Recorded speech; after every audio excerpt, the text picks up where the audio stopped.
Here we are. I'm Dr. Chris Nelson. Dr. Mike Nelson. And today we are going to talk about the hidden risks of long-term temporary implant crowns and present a little bit of a cautionary tale as well as show some before and after photos.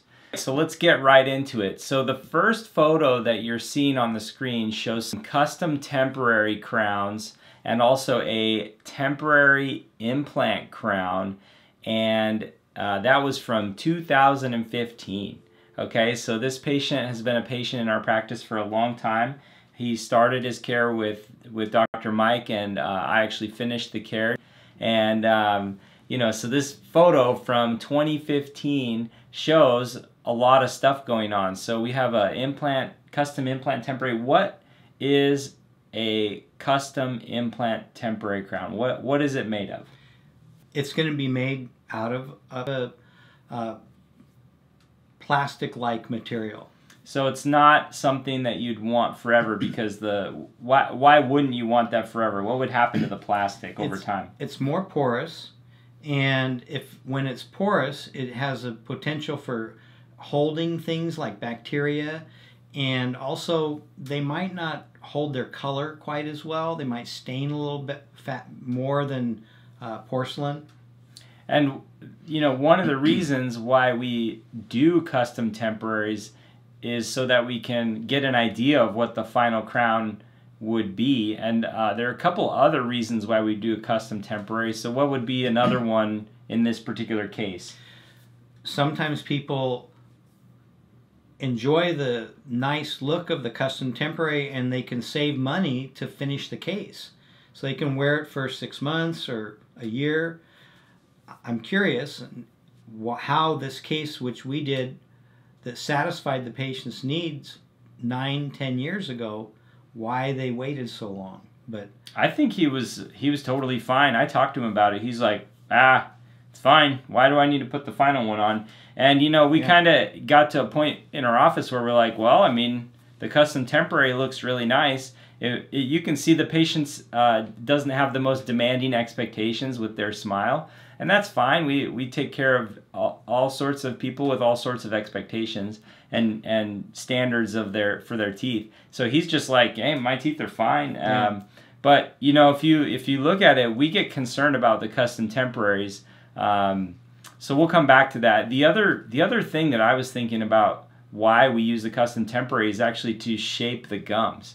So if you take a tooth out and put in a dental implant and then just put a little cover screw on it, and you don't start shaping those gums immediately, you'll end up with a less appealing result. And so I think it's safe to say that we kind of have, almost always we would want a custom temporary or at least a tissue former to get those gums shaped right after the implant's placed. And you showed that really elegantly in an earlier case. I think it was called something like single tooth implant. Yeah, I can post a little link on that to show you guys. Really, really important, because what I like to say is that the tooth is like a piece of art, but the gum is like a frame. And if the frame around that art doesn't look beautiful, it just doesn't look as good. Yeah.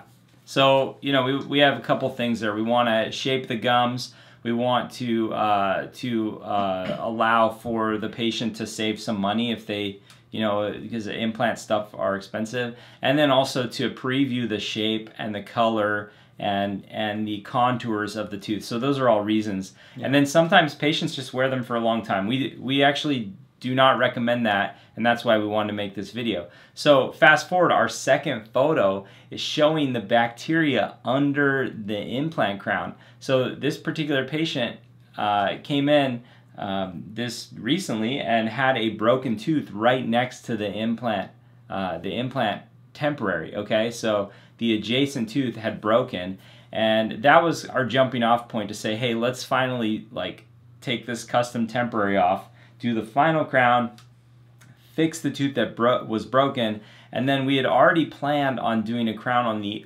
other tooth. So we have the implant and then a broken tooth, and the other one we planned on replacing that as well. And the interesting thing is this particular case is another canine substitution case, and we have We have several of those which we'll end up making videos on, but where the patient was actually missing their lateral incisor, and we actually moved the canine over, or someone did, or maybe it moved on its own, but he probably did orthodontics. We'd have to check. A long time ago. But that canine was moved over, and it very much looked like a canine right next to the central. So through the magic of our lab and of our skill set, we were able to make that canine look more like a lateral, replace the custom temporary with a final custom abutment and a final crown, and then a final crown on the broken tooth. So that's our third photo.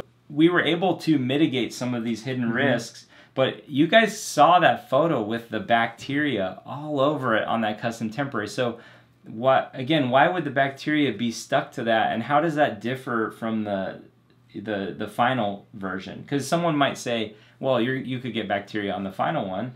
Well, the final is going to be more of a inert material or biocompatible, like titanium and porcelain, and it's just not porous, and things don't stick, and if you drag floss over that, it's going to clean better. Yeah, you could think of all sorts of analogies. This is a good one. So a piece of matte paper, like a matte photo paper versus a gloss photo paper, and just, you know, how if you put a drop of water on a matte photo paper, it'd probably immediately soak in, and you know, and a gloss one would, you know, just slip right off. I don't know if that is accurate, but you can kind of get the idea of you know, the different finish materials, and as that plastic temporary wears down over 10 years. Well, the proof is in the pudding.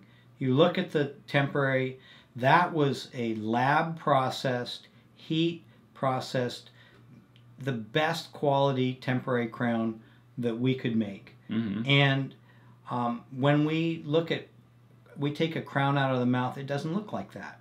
This is what happens in time. Yeah. And so now have a great opportunity to even improve on that canine substitution, which has all kinds of challenges, and make all three teeth kind of fit and look great together.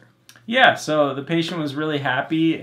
You know, we put everything in. He let me take a couple photos, which was great, and he's like, "Looks good." And that was pretty much it. You know, and he'll be back, and we're gonna keep taking care of him. But yeah, he's a good guy, and we were happy to help him. And you know, that's another last thing we'll mention is just the nature of our long-term relationships. We want long-term relationships with our team members and with our patients as well. We view our patients as part of our extended family. So if you're in the Northern California or Redding area, or heck, if you don't mind traveling, come and hang out with us. So thanks, Dr. Mike. Wait, there we go. And you know, happy to have you guys, and we'll see you on the next video, right? Absolutely. There you go.